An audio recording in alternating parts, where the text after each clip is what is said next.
नमस्कार दोस्तों, एक बार पुनः आप सभी का स्वागत हमारे इस खास कार्यक्रम योग और स्वास्थ्य में। मैं doctor Dheeraj P Joshi from council general of India Birmingham आप सभी का इस कार्यक्रम में स्वागत करता हूं और आपको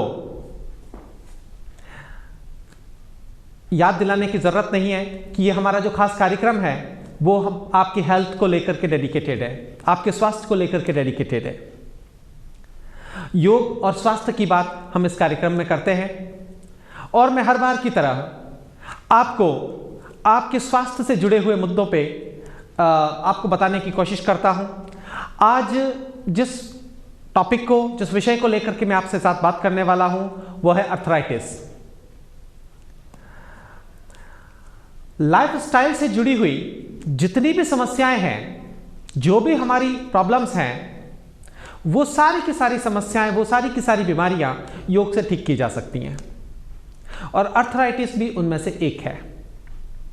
तो आज हम बात करेंगे कि अर्थराइटिस क्या होता है, क्यों होता है। मैं इन सारी बातों को इसलिए आपके साथ साझा करता हूं कि आपको समझ में आए कि आपकी बॉडी किस तरह से काम करती है और आप किस तरह से अपनी बॉडी को मेंटेन रख सकते हैं और इन बीमारियों से बच सकते हैं। तो मैं इसके क्या कारण हैं, कैसे होता है, क्या बॉडी में डेफिशिएंसी आ जाती है और किस तरह से हम योगिक प्रैक्टिसेस के द्वारा आसन, प्राणायाम, एक्सरसाइज करके और अर्थराइटिस को इम्पैक्ट को कम कर सकते हैं, उसको क्योर कर सकते हैं। और अगर आपको नहीं है तो अर्थराइटिस नहीं होगा। और वैसे भी मैं कहता हूं कि एक बार बीमार होने के बाद आसन प्राणायाम करना तो ठीक है, पर आप जब स्वस्थ हैं, भगवान ने अच्छी बॉडी दे रखी है, तो क्यों ना उसी समय उसी अच्छी बॉडी को संभाल के रखें और योग और प्राणायाम और इन सब के द्वारा अपनी बॉडी को फिट रखें। तो बात करते हैं अर्थराइटिस के ऊपर। अर्थराइटिस का जैसे ही आप नाम सुनेंगे तो आपका सीधा सा ध्यान चला जाएगा हमारी बॉडी जॉइंट्स के ऊपर और बॉडी जॉइंट्स में होने वाले पेन के अंदर। तो हमारी जो बॉडी के जो जॉइंट्स हैं, हमारे घुटने हो गए, हमारे हिप जॉइंट्स हो गए, हमारे शोल्डर्स हो गए, हमारी एल्बोज हो गई, हमारे फिंगर जॉइंट्स हो गए, हमारा एंकल जॉइंट्स हो गए, जितने भी ये सारे जॉइंट्स हैं, तो जो जॉइंट्स में जो प्रॉब्लम हो जाती है, जॉइंट्स में जो पेन होता है, वह अर्थराइटिस के कारण है। न केवल पेन होता है, कई बार स्वेलिंग हो जाती है, कभी रेडनेस हो जाती है, कई बार इंफेक्शन हो जाता है, उसके अंदर स्टिफनेस आ जाती है, फ्लेक्सिबिलिटी कम होने लगती है, कई बार बोन्स में डेफिशिएंसी आ जाती है, जॉइंट्स इधर उधर मुड़ जाते हैं। ये सारी की सारी नी का प्रॉब्लम, हिप का प्रॉब्लम, फिंगर्स का प्रॉब्लम, ये सारी की सारी प्रॉब्लम्स जो है वेरी कॉमन प्रॉब्लम्स हैं, बहुत कॉमन प्रॉब्लम्स हैं। नी पेन होना, नी जॉइंट्स में पेन होना, घुटनों के दर्द, घुटनों का दर्द बड़ा कॉमन दर्द है। हील का दर्द आपके कई बार देखा होगा आपने, एंकल जॉइंट्स में पेन होना, हिप जॉइंट्स में प्रॉब्लम होना, डेफिशिएंसी आ जाना, ये सारे के सारे ये अर्थराइटिस के कारण होता है। तो अर्थराइटिस जो है वो हमारी मोबिलिटी को कम कर देता है, क्योंकि जितना भी हमारे बॉडी मूवमेंट्स हैं वो हमारे जॉइंट से होते हैं और अगर जॉइंट्स ठीक नहीं रहे तो हमारा वर्क करने की जो एफिशिएंसी है वो कम हो जाएगी। ना आप चल पाएंगे प्रॉपर, ना बैठ पाएंगे, ना ही आप प्रॉपर तरीके से काम कर पाएंगे, ना झुक पाएंगे, कुछ भी नहीं कर पाएंगे। मैं हमेशा कहता हूं कि पहला सुख निरोगी काया। भगवान ने इतनी अच्छी बॉडी दी है, आपको शरीर दिया है, हमेशा अपना केयर कीजिए, दैट इज वेरी इंपॉर्टेंट। और आप अपनी केयर नहीं करेंगे तो कौन करेगा?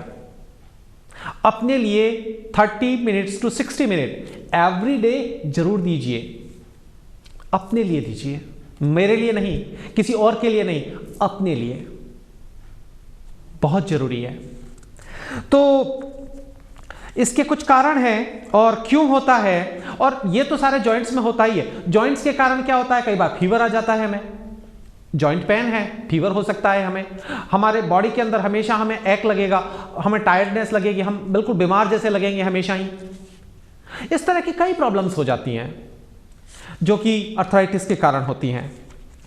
आपने देखा होगा कई बार जॉइंट्स के अंदर जलन सा महसूस होता है, कई बार आपको अंदर से कोई आवाज आती है, जॉइंट्स में से चलते हैं, घुटनों में से आवाज आती है, वो होता है। जॉइंट पे पेन होता है, स्वेलिंग हो जाती है, रेडनेस हो जाती है, स्टिफनेस है, कई बार हीट, अंदर से जलन जैसी महसूस होती है, हीट जनरेट होती है आपकी जॉइंट्स में से, वो भी अर्थराइटिस के कारण होता है। ये सारे सिम्टम्स हैं, ये सारी चीजें होती हैं।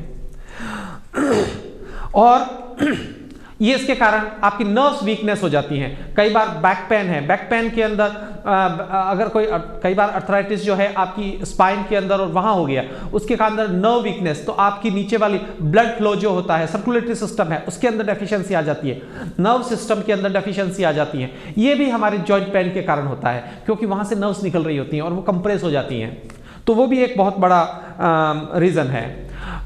तो ये सारी जो चीज़ें हैं वो एक हमारे जॉइंट्स में होती है, और इस तरह की प्रॉब्लम से हमें गुजरना पड़ता है अगर हम हमारा जॉइंट्स का केयर नहीं करते तो। और ये जो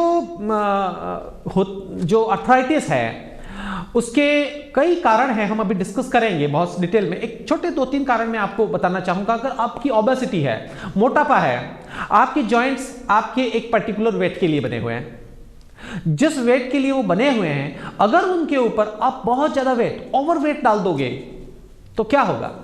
आपके जॉइंट्स खराब होने लग जाएंगे। आपके घुटने मानिए 80 किलो के लिए बने हुए हैं और आप उसके ऊपर 100 kg ऊपर डाल करके चल रहे हैं, तो क्या होगा? निश्चित रूप से उनको कमजोर। और जब जब एज ग्रो होती है, एज बढ़ती है हमारी, तो नो डाउट हमारी मसल्स, टेंडन सब कुछ वीक होते हैं, और उसके ऊपर वेट अगर हम डालते जाएंगे तो ऑलरेडी तो वो वीक हो रहे हैं और उसके ऊपर ओवर बर्डन डालते जाएंगे। ओबेसिटी एक बहुत बड़ा कारण है आपकी अर्थराइटिस का। तो प्रॉपर डाइट नहीं लेना, प्रॉपर एक्सरसाइज नहीं होना, बहुत सारी चीजें हैं। हेल्थ, कोल्ड जो ठंडा वेदर होता है उसके अंदर आप रह रहे हैं तो उसके कारण भी प्रॉब्लम आ जाती है। एसिडिक वेस्ट जो है, तो ये सब चीज़ें जो होती है उनके कारण आपको अर्थराइटिस हो जाता है।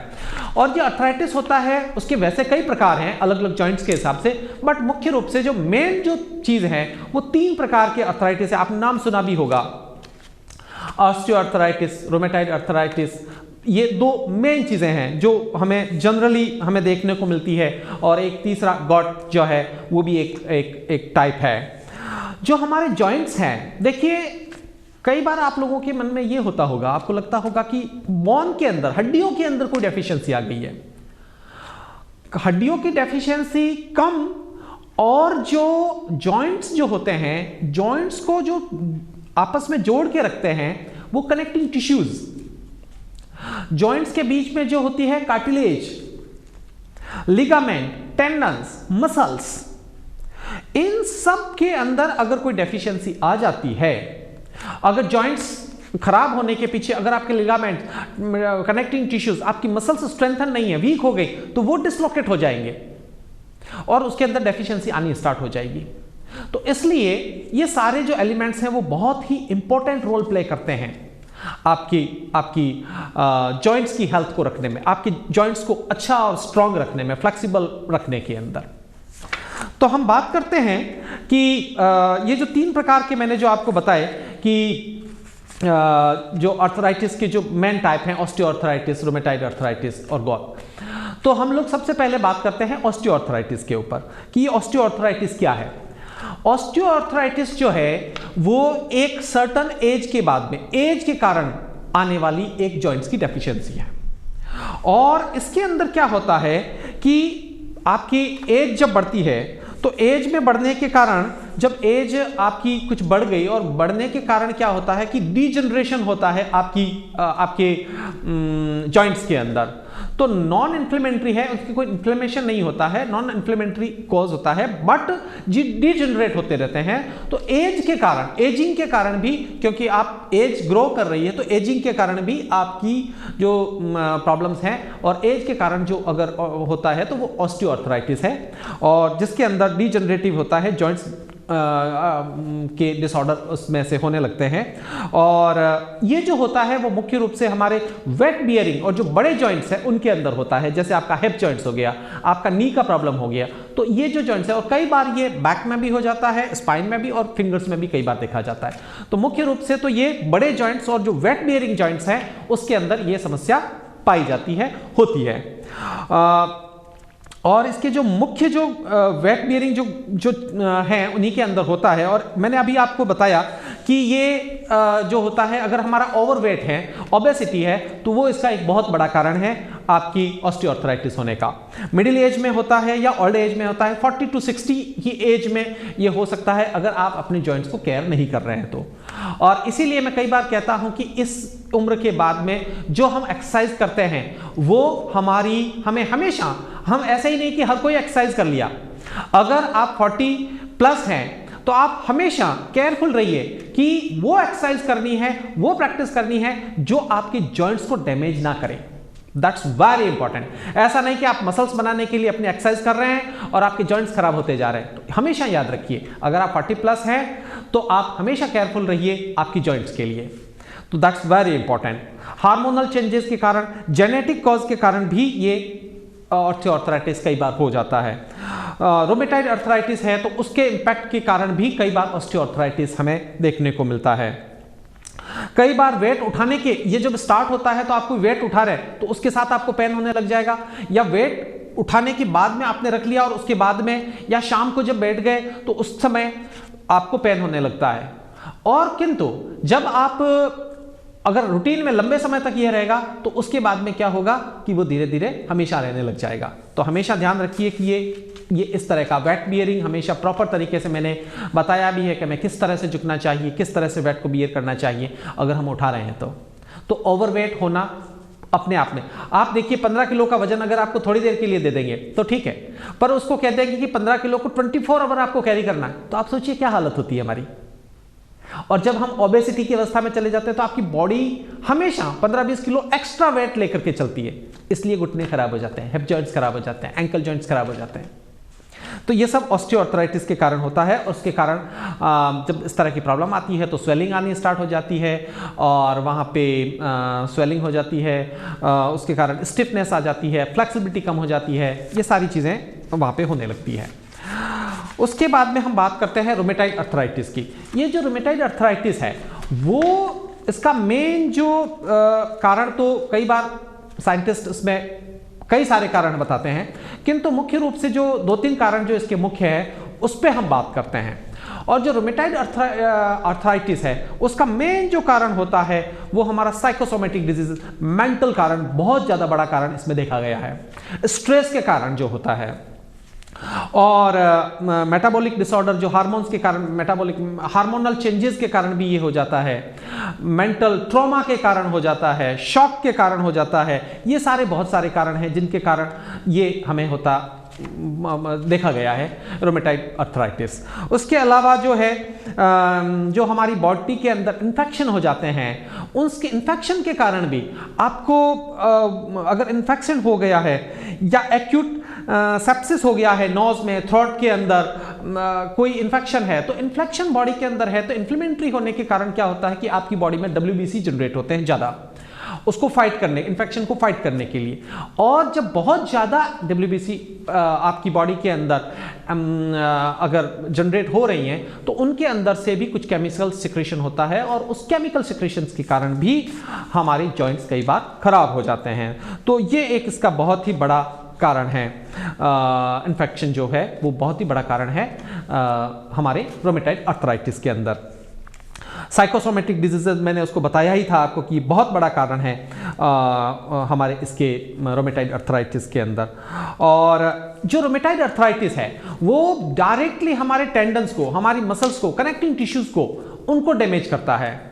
तो ये इन्फ्लेमेटरी है। और ये जो जॉइंट होता है, आप देखिए कई बार सुबह उठ करके हम उठते हैं तो हमारे जॉइंट्स के अंदर, हमारे जॉइंट्स के अंदर स्टिफनेस लगती है, हमें दर्द होता है वहां पर।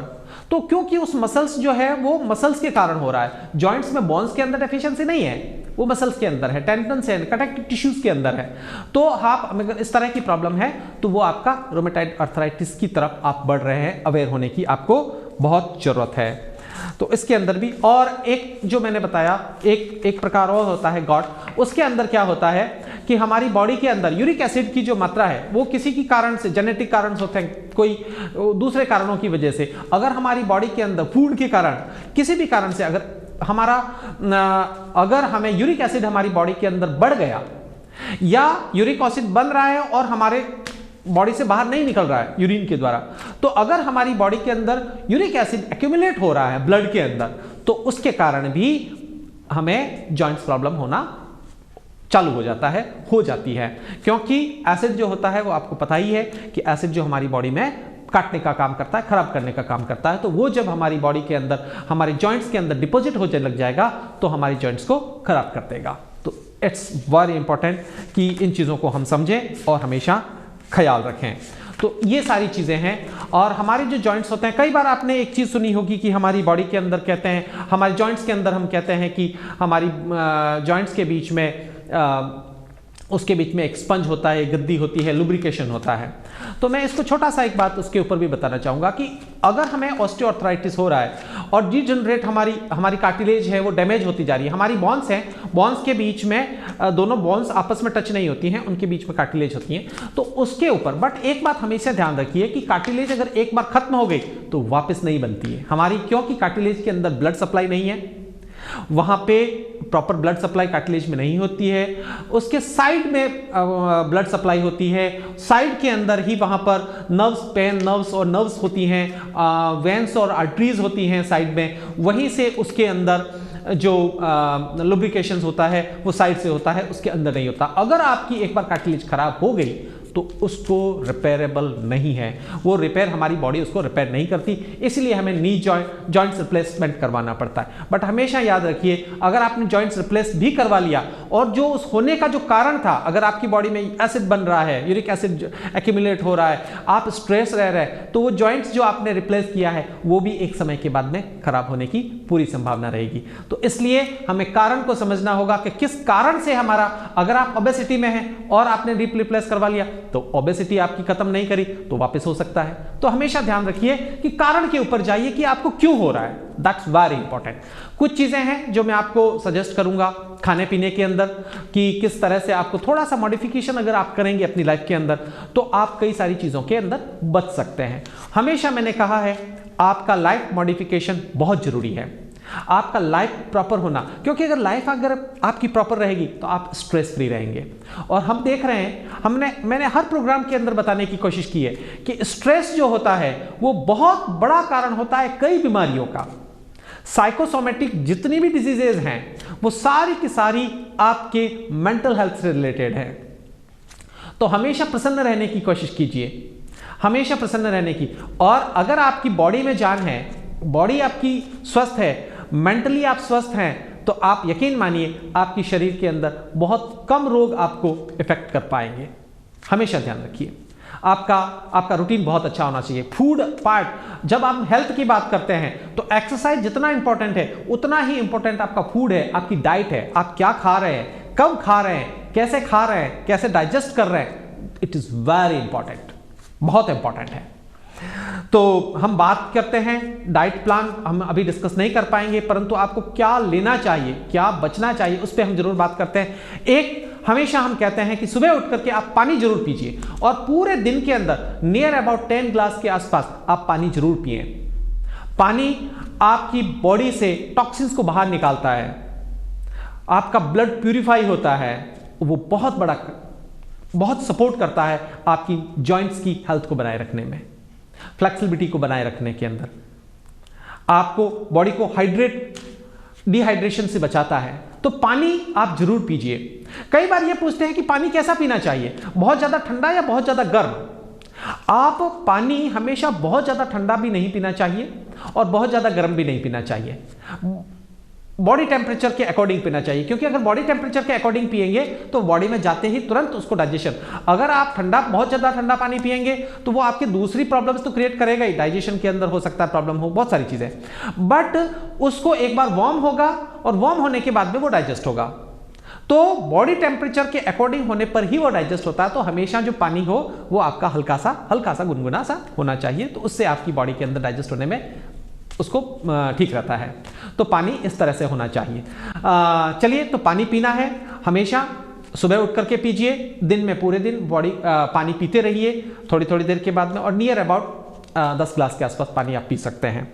आपको हमेशा ऑरेंज, आप खा सकते हैं, एप्पल आप ले सकते हैं, ग्रीन वेजिटेबल्स पे जाइए, साग, आंवला juice with Honey, lemon juice, ये सारी चीजें आप लेंगे। विटामिन सी वाली चीजें, आपकी मसल्स स्ट्रेंथन रहेगी, आपके टेंडन्स और कनेक्टिंग टिश्यूज स्ट्रेंथन रहेगी, आपकी जॉइंट्स की हेल्थ बनी रहेगी। तो आप ये सब ले सकते हैं। मेथी ले सकते हैं, गाजर का जूस ले सकते हैं, मेथी को रात को भिगा करके सुबह उसका, या मेथी का पाउडर बना करके उसको आप रात को सोते समय पानी के साथ ले सकते हैं। ये भी आपकी जॉइंट्स के लिए बहुत ही अच्छा रहेगा। कॉफ़ी, मैदा, साल्ट, इन चीज़ों से बचने की कोशिश कीजिए। जो भी बॉडी के अंदर एसिडिक फूड है, एसिडिक फूड से बचने की कोशिश कीजिए, क्योंकि एसिडिक फूड जो होता है, प्रिजर्वेटिव जो फूड होता है, उसके अंदर कई बार एसिड होता है बहुत ज़्यादा। मैंने बताया कि यूरिक एसिड अगर आपकी बॉडी के अंदर जनरेट हो रहा है तो वो भी आपकी जॉइंट्स को खराब करने में बहुत बड़ा रोल प्ले करता है। तो इन चीज़ों से बचने की कोशिश करें।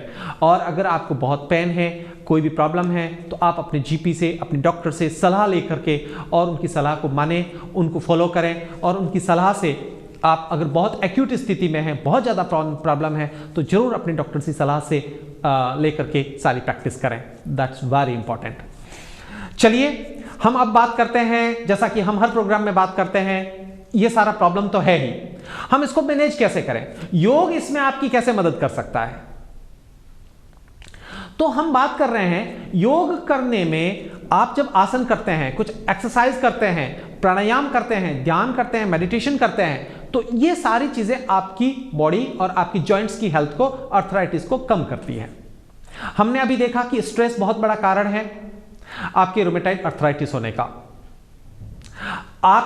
हमने देखा कि आपकी जॉइंट्स के अंदर आपकी tendons, connecting tissues, tendons, muscles अगर वीक हैं तो डेफिशिएंसी आती है। ब्लड सर्कुलेशन प्रॉपर नहीं है तो आपकी प्रॉब्लम आती है, डाइजेशन प्रॉपर नहीं है तो प्रॉब्लम आती है। तो जब हम आसन करते हैं, प्राणायाम करते हैं, तो ये हमारी मसल्स को, टेंडन्स को स्ट्रेंथ करता है, फ्लेक्सिबल करता है। इसमें कोई शक नहीं। आप किसी भी हेल्थ एक्सपर्ट से पूछिए, आप पूछेंगे तो वो हमेशा कहेगा कि योग जो है आपकी बॉडी की फ्लेक्सिबिलिटी को बढ़ाने के अंदर इसके बराबर कोई दूसरी एक्सरसाइज नहीं हो सकती। आपकी बॉडी की फ्लेक्सिबिलिटी सबसे ज्यादा योग में बढ़ती है।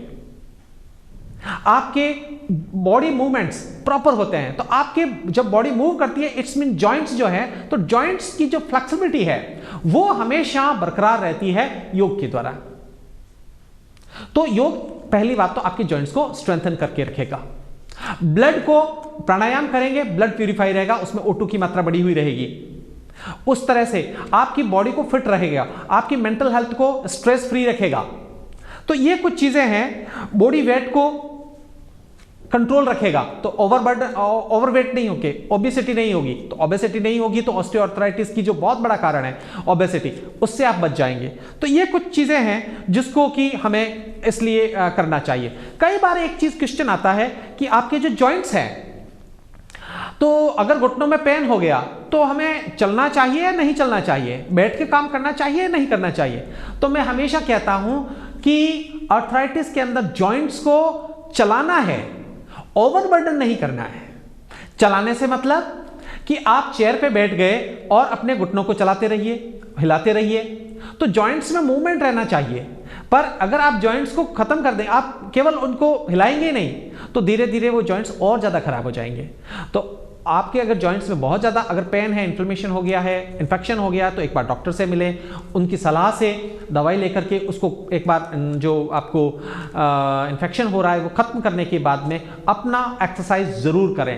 क्योंकि एक्सरसाइज करेंगे तो आपकी जॉइंट जो है, जॉइंट्स में मोबिलिटी जरूर होनी चाहिए, बट उसके ऊपर प्रेशर नहीं डालना चाहिए। जंप कर रहे हैं उसको हम बच सकते हैं, जंप नहीं करना है, ओवरबर्डन हो जाएगा। वेट बियरिंग कर रहे हैं वो नहीं करना है, तो वेट को कम करना है बट चलाना है। तो चलिए योग के द्वारा अपने जॉइंट्स को फिट रखने की कुछ कलाएं सीखते हैं, कुछ आसन करते हैं, कुछ प्राणायाम करते हैं। और यकीन मानिए ये सारी प्रैक्टिसेस आपके लिए बहुत जरूरी है, आपकी जॉइंट्स के लिए बहुत जरूरी है। आप आर्थराइटिस से पीड़ित हैं तो ये निश्चित रूप से आपका बहुत हद तक लाभ देगी। तो चलिए करते हैं प्रैक्टिस।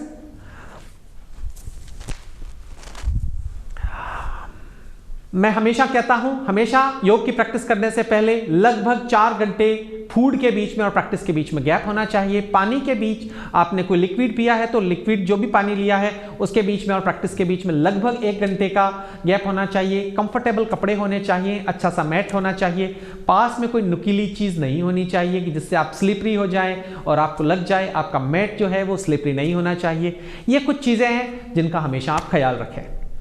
तो चलिए कुछ प्रैक्टिस स्टार्ट करते हैं। वेरी गुड प्रैक्टिसेस हैं ये। तो हम लोग स्टार्ट करते हैं। अपने आप को खड़े हो जाइए समस्थिति के अंदर, बॉडी को स्ट्रेट रखते हुए, और धीरे से दोनों हाथों को सामने लीजिए, मुट्ठी बनाइए और अंदर एल्बोज को स्ट्रेट रखना है।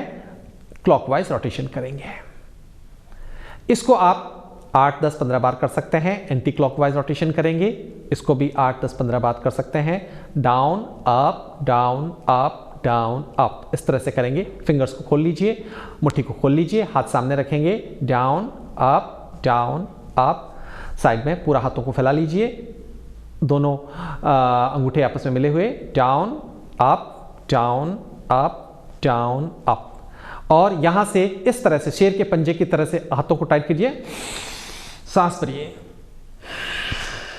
सांस भरिए, सांस छोड़िए, सांस भरिए, सांस छोड़िए।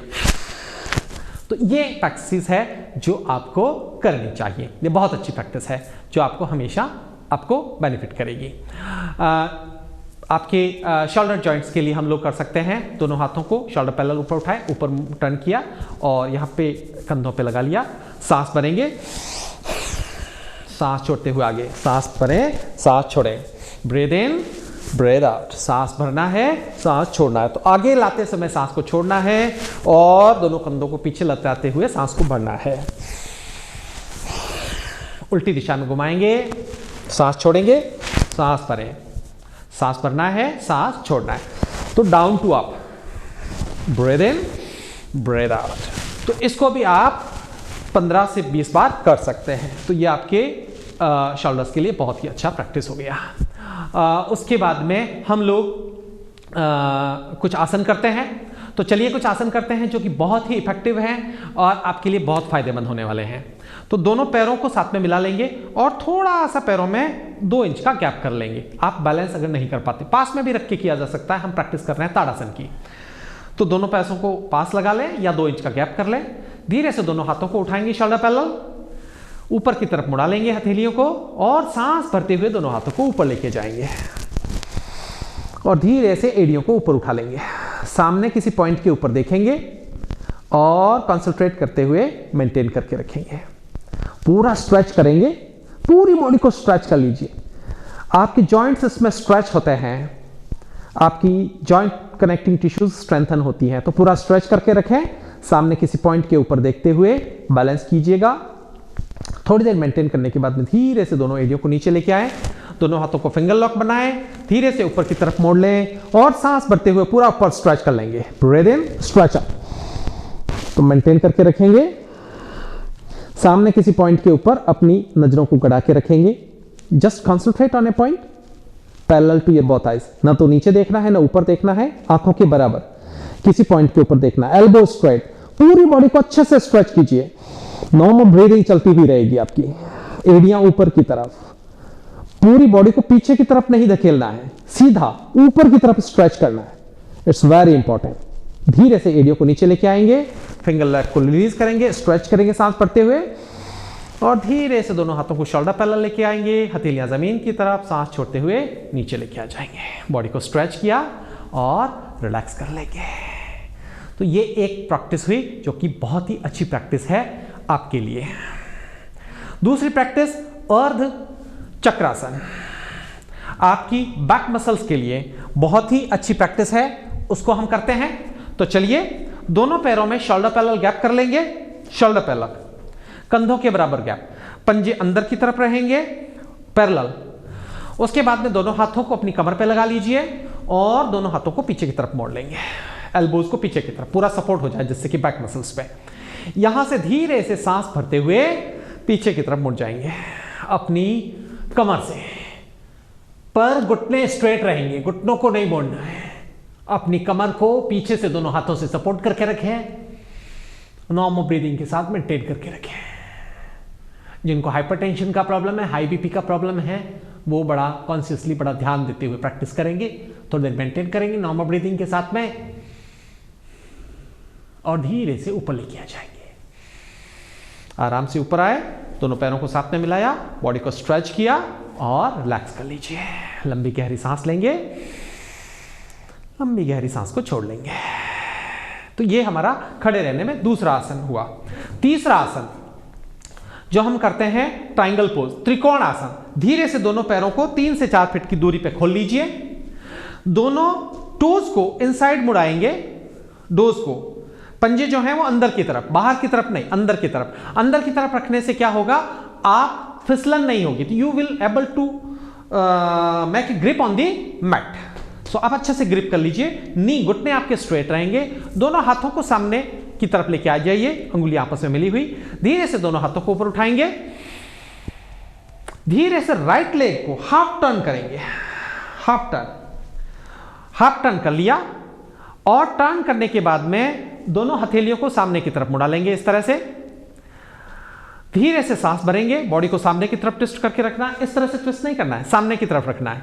यहां से धीरे से सांस भरा और सांस छोड़ते हुए धीरे से राइट लेग की तरफ मुड़ जाएंगे और ऊपर वाले हाथ को देखेंगे।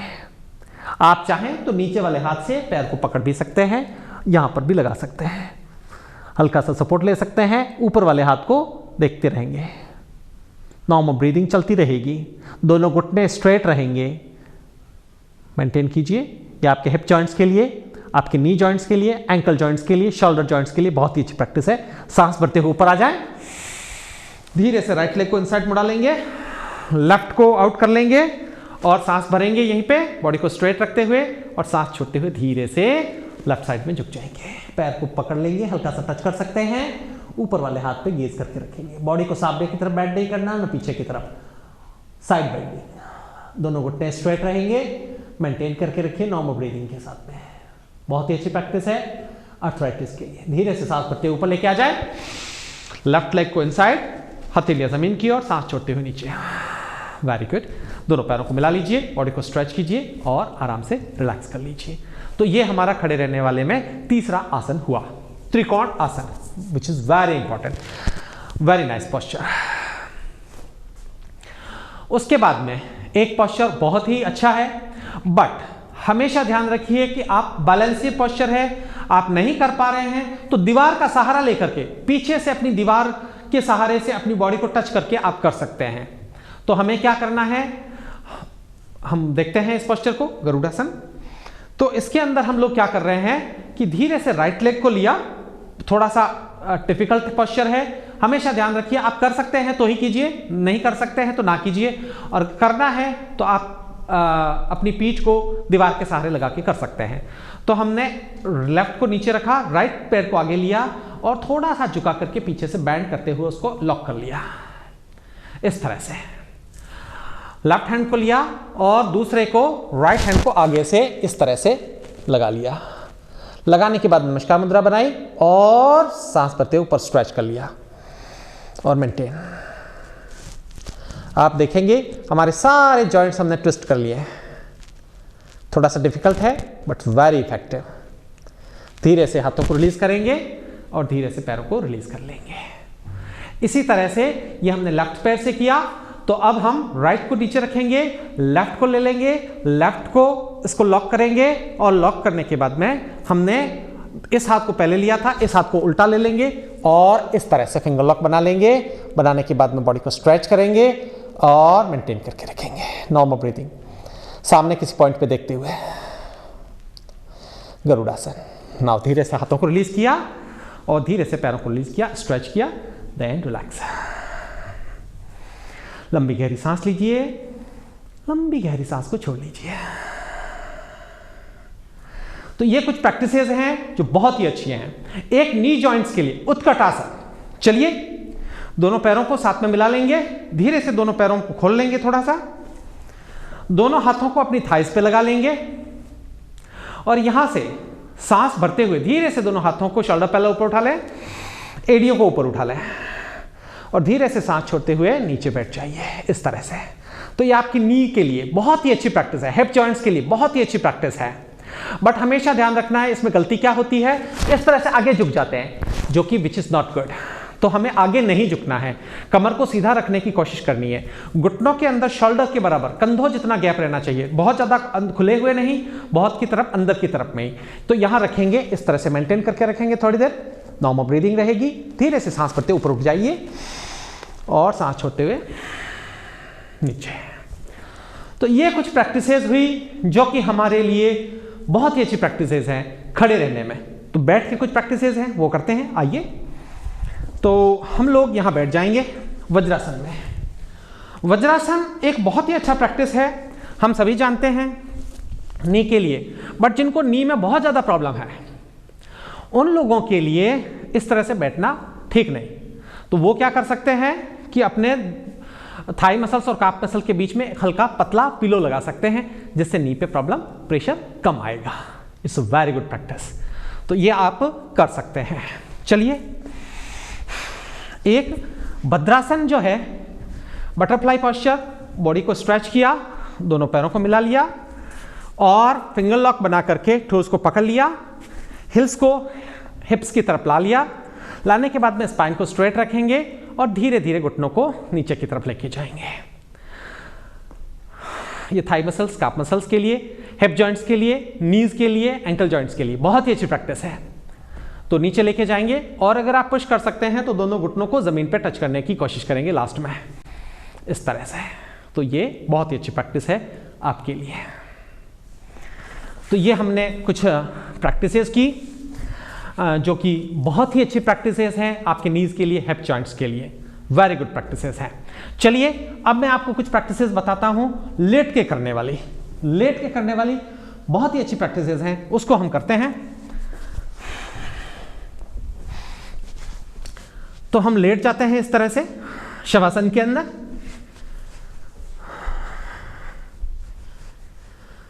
दोनों पैरों को मिला लिया, दोनों हाथ बॉडी के साइड में। एक आपने सुना होगा साइकिलिंग। तो साइकिलिंग जो है वो बहुत ही अच्छी प्रैक्टिस है। तो धीरे से दोनों पैरों को ऊपर उठाएंगे 90 डिग्री और धीरे से फोल्ड कर लेंगे इस तरह से, और यहां से धीरे से साइकिलिंग कराएंगे। जैसे राइट लेग लिया, ये बेली फेट के लिए भी बहुत अच्छा है और आपके जॉइंट्स के लिए भी अच्छा है। क्यों कि आप देखिए, आपके जॉइंट्स के ऊपर जॉइंट्स चल रहे हैं परंतु जॉइंट्स के ऊपर कोई वेट नहीं है। तो हिप जॉइंट्स के लिए, आपके नी के लिए, आपके एंकल जॉइंट्स के लिए, सब के लिए बहुत ही अच्छा, क्योंकि ये सारे वेट बियरिंग जॉइंट्स हैं। ऑस्टियोआर्थराइटिस के अंदर आप देखिए ये होता है। तो इसके अंदर आप देखिए घुटने चल भी रहे हैं और उनके ऊपर कोई वजन नहीं आ रहा। तो ये बहुत ही अच्छी प्रैक्टिस है आपके अर्थराइटिस वालों के लिए। वापस ऊपर ले गए और दोनों पैरों को नीचे लेके आ जाएंगे। रिलैक्स करेंगे, थक गए हैं तो आराम कीजिए, आराम करके अपनी ब्रीदिंग को नॉर्मल कर लेंगे और फिर दूसरी प्रैक्टिस करेंगे। दोनों पैरों को मिला लेंगे। दूसरा प्रैक्टिस उत्तान पादासन। धीरे से दोनों पैरों को उठाएंगे और यहां पे रोक के रखेंगे। इसको चाहे तो आप एक पैर से भी कर सकते हैं, दोनों पैर से भी कर सकते हैं। जितनी देर 30 सेकेंड्स के लिए इसको रोक के रखें नॉर्मल ब्रीदिंग के साथ में। कंधे आपके कंफर्टेबल रहेंगे, हथेलियां जमीन की ओर, फिंगर्स आपस में मिली हुई। धीरे से नीचे लेके आ जाइए और रिलैक्स कीजिए शवासन के अंदर। जितनी देर आपकी सांसें नॉर्मल हो जाए तब तक आप रेस्ट कर सकते हैं। फिर धीरे से दोनों पैरों को हिला लेंगे। नेक्स्ट प्रैक्टिस करेंगे हम लोग नौकासन। ये भी बहुत ही अच्छी प्रैक्टिस है। धीरे से दोनों पैरों को 35 डिग्री पे उठाया, दोनों हाथों को भी पैरों के समानांतर उठा लिया और धीरे से बॉडी के अपर पार्ट को भी उठा लिया। स्पाइन को स्ट्रेट रखेंगे और यहाँ पे मेंटेन करके रखेंगे। कई बार हमें स्पाइन को स्ट्रेट करने में बड़ी दिक्कत आती है, तो हम लोग इसमें क्या कर सकते हैं, यहाँ पे भी रख सकते हैं। तो जहाँ पे भी आप कंफर्टेबल हो वहाँ पे नौकासन को प्रैक्टिस किया जा सकता है। Breathing normal, elbow straight, fingers आपस में मिली हुई। धीरे से सबसे पहले सिर को नीचे लेके आ जाए, फिर दोनों हाथों को और फिर दोनों पैरों को।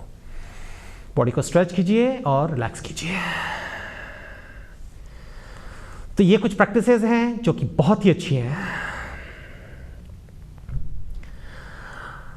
नेक्स्ट प्रैक्टिस हम लोग करते हैं। तो आइए दोनों पैरों को मिला लेंगे। सर्वांग आसन और हलासन। अगर आप कर सकते हैं तो धीरे से दोनों पैरों को धीरे धीरे ऊपर उठाएंगे 90 डिग्री पे, यहाँ पे मेंटेन करके रखेंगे। जो लोग यहाँ से ऊपर नहीं उठा सकते हैं वो यहीं मेंटेन करके रखेंगे। जो लोग यहाँ से हिप्स को उठा सकते हैं वो धीरे से दोनों हाथों को जमीन पे रखते हुए धीरे से हिप्स को ऊपर उठाइए और अपनी कमर को हाथों से सपोर्ट कर लीजिए और सांस छोड़ते हुए धीरे से बॉडी को स्ट्रेट कर लेंगे। इस तरह से बॉडी को स्ट्रेट, नॉर्मल ब्रीदिंग, होल्ड करके रखेंगे, ब्रीदिंग नॉर्मल। सर्वांगासन, एल्बोज पे मिनिमम वेट, आपका मैक्सिमम वेट आपकी शोल्डर्स पे मेंटेन करके रखेंगे।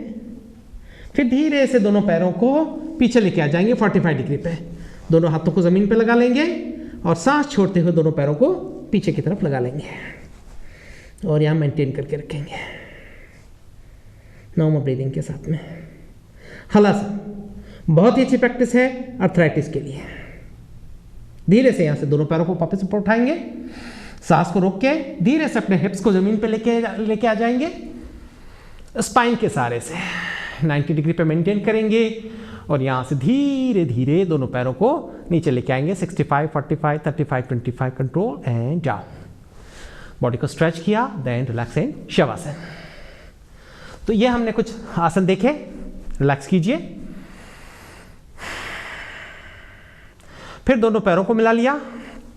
नेक्स्ट प्रैक्टिस जो हम करने वाले हैं वो है ब्रिज पोस्चर। धीरे से दोनों पैरों को फोल्ड कीजिए और एड़ियों को हिप्स के पास लेके आ जाइए। दोनों पैरों में थोड़ा सा गैप करेंगे और यहां से हमें क्या करना है कि आप चाहें तो एंकल जॉइंट्स को पकड़ लीजिए या दोनों हाथों को जमीन पर रख लीजिए, जैसे भी आपको ठीक हो। तो हम एंकल जॉइंट पकड़ के करते हैं, ब्रिज पोस्चर कर रहे हैं। धीरे से सांस भरते हुए अपनी कमर को ऊपर उठा लेंगे, इस तरह से सांस भरते हुए यहां पे मेंटेन करके रखेंगे। ये हिप जॉइंट्स के लिए, नी जॉइंट्स के लिए, एंकल जॉइंट्स के लिए, शोल्डर जॉइंट्स के लिए बहुत ही अच्छी प्रैक्टिस। आप चाहें तो अपनी कमर को इस तरह से सपोर्ट भी कर सकते हैं, इस तरह से दोनों हाथों को नीचे लगा के, और आप चाहें तो दोनों हाथों का फिंगर लॉक बना करके यहां पे नीचे भी रख सकते हैं। तो शोल्डर्स की भी एक्सरसाइज हो जाएगी। तो इस तरह से 3 तरीके से इसको किया जा सकता है। थोड़ी देर करके रखेंगे, मेंटेन करके रखेंगे, थोड़ी देर होल्ड करेंगे और धीरे से नीचे लेके आ जाएंगे। एंकल जॉइंट को छोड़ेंगे, दोनों हाथ पैरों को मिला लिया और दोनों पैरों को स्ट्रेट कर लेंगे, स्ट्रेच करेंगे, देन रिलैक्स इन शवासन। तो ये बहुत ही अच्छी प्रैक्टिस हुई आपके अर्थराइटिस के लिए। फिर धीरे से दोनों पैरों को मिला लिया, दोनों हाथ बॉडी के साइड में। नेक्स्ट प्रैक्टिस करते हैं हम मर्कटासन। बहुत ही अच्छी प्रैक्टिस है। धीरे से दोनों हाथों को कंधों के बराबर फैला लिया साइड में, हथेलियां जमीन की ओर, अंगुलियां आपस में मिली हुई। धीरे से राइट लेग को फोल्ड किया और राइट सोल को लेफ्ट घुटने के पास में लगा लिया। राइट घुटने को लेफ्ट हैंड से पकड़ेंगे इस तरह से और थोड़ा सा अपने पैर को ऊपर उठा लेंगे, सांस भरेंगे और सांस छोड़ते हुए उल्टी दिशा में घूम जाएंगे। बॉडी को ट्विस्ट कर लेंगे। So right knee left side में टच करेंगे और राइट हैंड पे देखना है इस तरह से। मेंटेन करें नॉर्मल ब्रीदिंग। राइट नी को फोल्ड किया, लेफ्ट घुटना straight, left knee straight, left नी को फोल्ड नहीं करना है। राइट हैंड बिल्कुल स्ट्रेट रहेगा, हथेली जमीन पे, जितना मुड़ सकते हैं। बहुत ही अच्छी प्रैक्टिस है अर्थराइटिस के लिए। सांस भरें, बीच में लेके आ जाएं। राइट को स्ट्रेट करेंगे, लेफ्ट को स्ट्रेट, हैंड को भी रिलीज कर लिया। सेम प्रैक्टिस दूसरी तरफ से करेंगे। लेफ्ट लेग को फोल्ड किया, राइट हैंड से नी को पकड़ लिया, सांस भरेंगे और सांस छोड़ते हुए उल्टी दिशा में बॉडी को ट्विस्ट कर लेंगे। So right left knee in the right side of your body, right side में लगा लेंगे और लेफ्ट हैंड के ऊपर हथेली जमीन पे रखते हुए लेफ्ट हैंड को देखेंगे। राइट लेग बिल्कुल स्ट्रेट रहेगा। यहाँ पे जब मेंटेन करेंगे ब्रीदिंग आपकी नॉर्मल रहेगी। मेंटेन करके रखिए। बहुत ही अच्छी प्रैक्टिस है Markatasana. Normal breathing, hold here. धीरे से सांस भरें, बीच में लेके आ जाएं। दोनों हाथों को स्ट्रेट, वापस शोल्डर पहले फैला लिया, स्ट्रेट किया और दोनों हाथों को साइड में लगा लिया। बॉडी को स्ट्रेच किया एंड रिलैक्स इन शवासन। आराम से शवासन में रिलैक्स कीजिए। एकदम लंबी गहरी सांस लेंगे, लंबी गहरी सांस को छोड़ लेंगे। उसके बाद में दोनों पैरों को मिला लीजिए, दोनों हाथों को बॉडी के साइड में लगा लीजिए और धीरे से दोनों पैरों को हम लोग कर रहे हैं पवन मुक्तासन। धीरे से दोनों पैरों को उठा लिया और फोल्ड कर लिया और यहां से आप चाहें आप फिंगर लॉक बनाइए, पैरों को पकड़ लीजिए। कई बार इस तरह से दिक्कत आती है तो आप यहां से भी पकड़ सकते हैं, जिससे कि आपकी नी के ऊपर बहुत ज्यादा प्रेशर है तो वो खत्म हो जाएगा। तो यहां से पकड़ लिया और सांस छोड़ते हुए इस तरह से बॉडी को ऊपर उठा लिया, लगा लिया। अगर ज्यादा नी में प्रॉब्लम नहीं है तो आप इस तरह से फिंगर लॉक बना करके कर सकते हैं। धीरे से सांस भरेंगे, नीचे लेके आएंगे सिर को, फिंगर लॉक को छोड़ेंगे, दोनों हाथ जमीन पे, दोनों पैरों को ऊपर उठाया और धीरे से पैरों को नीचे लेकर के आ गए। तो इस तरह से बॉडी को स्ट्रेच किया, देन रिलैक्स कर लिया शवासन में। Deeply inhale, deeply exhale. तो ये बहुत ही अच्छी प्रैक्टिस है आपके। फिर हम लोग उठ जाएंगे और अब हम लोग प्रैक्टिस करेंगे कुछ प्राणायाम की, जो कि बहुत ही जरूरी है आपके अर्थराइटिस के लिए और आपकी मेंटल हेल्थ के लिए। हमने देखा कि स्ट्रेस एक बहुत बड़ा कारण है। तो चलिए प्राणायाम करते हैं। तो किसी भी आसन में बैठ जाइए। अगर आपको जमीन पे बैठने में दिक्कत है तो आप कुर्सी पर भी, चेयर पर भी बैठ सकते हैं, आपके घुटनों में बहुत ज़्यादा पेन है तो। अदरवाइज किसी भी आसन में बैठ जाइए, क्रॉस लेग्स लगा करके, आलती पालती लगा करके और पद्मासन लगा करके। दोनों हाथों को ज्ञान मुद्रा में लगा लिया, स्पाइन को स्ट्रेट रखा, हमेशा चेहरा मुस्कुराते हुए रखिए। ऐसा नहीं कि एक्सरसाइज कर रहे हैं, आसन कर रहे हैं, योग कर रहे हैं तो हमेशा बर्डन लेकर के, एंजॉय करते हुए कीजिए, एंजॉय करते हुए।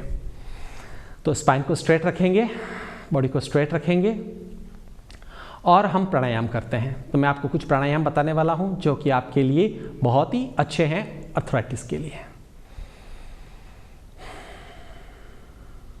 फर्स्ट प्रैक्टिस करते हैं हम लोग अनुलोम विलोम। रेशियो हमारा 1:2 का रहेगा।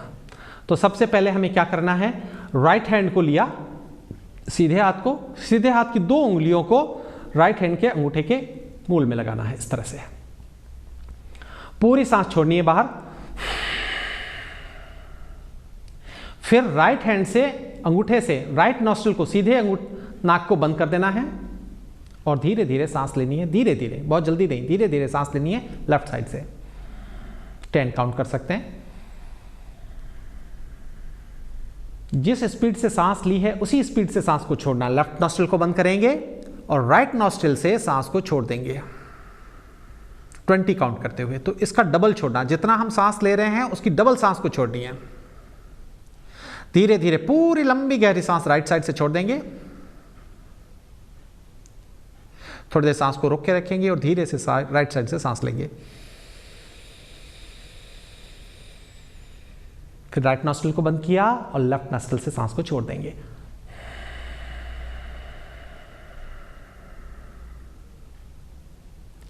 तो ये हमने अनुलोम विलोम का एक राउंड किया।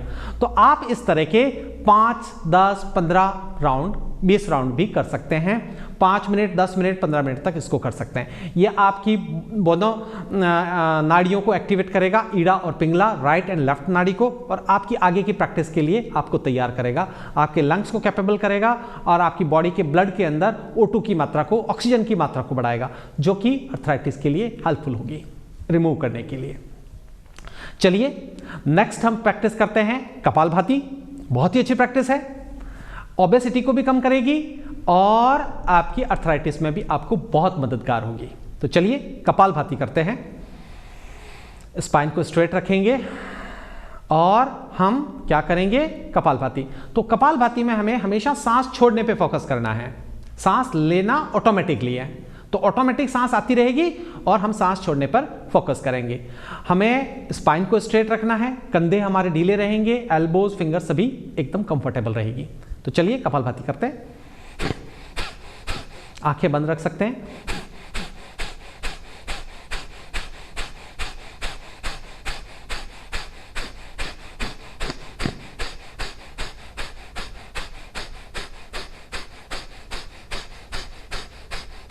तो इस तरह से हमें कपालभाति करनी है।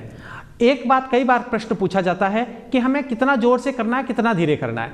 तो जिनको हाई बीपी है, कोलेस्ट्रॉल है, हार्ट का प्रॉब्लम है, वो आराम से करेंगे। किस तरह से? और जिनको ये प्रॉब्लम नहीं है, कोलेस्ट्रॉल का प्रॉब्लम नहीं है, हाई बीपी का प्रॉब्लम नहीं है, हार्ट का प्रॉब्लम नहीं है, वो जितना स्पीड से चाहें उतना स्पीड से कर सकते हैं। परंतु हमेशा ध्यान रखिए कि ऐसा नहीं हो कि हम लोग कई बार ऐसे करते हैं, रॉन्ग प्रैक्टिस है। हमारी बॉडी स्टेबल रखनी है, कंफर्टेबल स्माइल के साथ में आराम से करेंगे। तो ये हमेशा ध्यान रखिए, सांस छोड़ने पे पेट ऑटोमेटिक हिलता रहेगा, पेट को हिलाने पे ज्यादा फोकस नहीं करना है। तो ये हमारा कपालभाति हुआ। थर्ड हम जो प्रैक्टिस कर रहे हैं वो हमारी है भ्रामरी प्राणायाम। तो ये भी बहुत ही अच्छी प्रैक्टिस है आपकी मेंटल हेल्थ के लिए। तो ब्रीथ इन करेंगे और कानों को बंद कर लेना अंगूठों से, आइज को बंद कर लेना मिडिल फिंगर से, और हमें हनी बी की आवाज, मधुमक्खी की आवाज निकालनी है। और जब आवाज निकालेंगे तो हम कंसंट्रेट करेंगे ध्वनि के ऊपर और हमारी बॉडी के अंदर जो वाइब्रेशंस हो रहे हैं उसके ऊपर। तो चलिए सांस भरते हैं, आंखें बंद, कानों को बंद कीजिए, आइज को बंद कीजिए एंड स्टार्ट।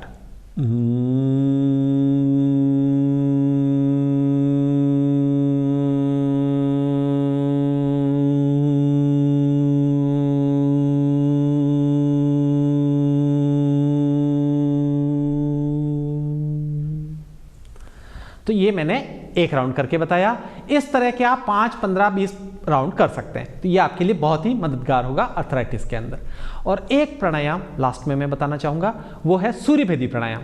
तो ये आपकी बॉडी में हीट जनरेट करेगा और हीट जनरेट करके आपकी कई बार हमने देखा कि कोल्ड के कारण भी आपकी जॉइंट्स में प्रॉब्लम होती है। तो आपकी बॉडी में इम्यूनिटी को बढ़ाएगा और आपकी स्ट्रेंथन करेगा, इन्फ्लेमेशन को कम करेगा और आपकी बॉडी में हीट जनरेट करेगा। तो चलिए सूर्यभेदी प्राणायाम करते हैं। इसके अंदर हमें क्या करना है कि राइट हैंड को हमें वापस उसी तरह से 2 फिंगर्स को राइट हैंड थंब में, अगर आप लगा सकते हैं तो इस तरह से लगाना है। पूरी सांस छोड़नी है और इसके अंदर हमें लेफ्ट नॉस्ट्रिल को बंद, सांस हमें राइट से लेनी है। तो लेफ्ट को बंद किया, सांस भरेंगे राइट से,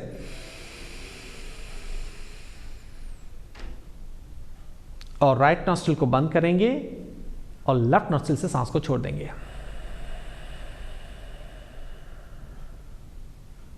फिर वापस राइट से लेंगे, लेफ्ट से छोड़ेंगे। जो सांस को होल्ड कर सकते हैं तो उनको क्या करना है, जिनको हाई बीपी कोलेस्ट्रॉल है वो इस तरह से करेंगे, और जिनका शरीर स्वस्थ है वो क्या करेंगे, राइट से लिया, सांस को रोका, चिन को लगा दिया अपनी चेस्ट के ऊपर, एनस को ऊपर खींच लिया, इस तरह से सांस को रोक के रखेंगे जिनको हाई बीपी कोलेस्ट्रॉल नहीं है वो, और धीरे से दोनों बंदों को छोड़ा, राइट नॉस्ट्रिल को बंद किया, लेफ्ट से सांस को छोड़ दिया।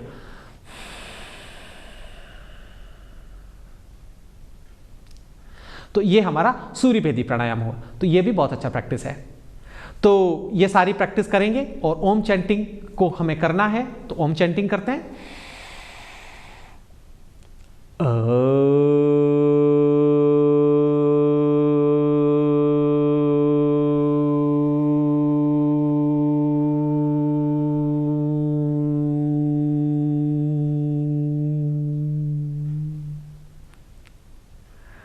तो ये सारे प्राणायाम अगर आप करेंगे, इनके 5, 15, 20 बार इसको कर सकते हैं। तो ये सारे आपके आर्थराइटिस में आपको बहुत मदद देंगे।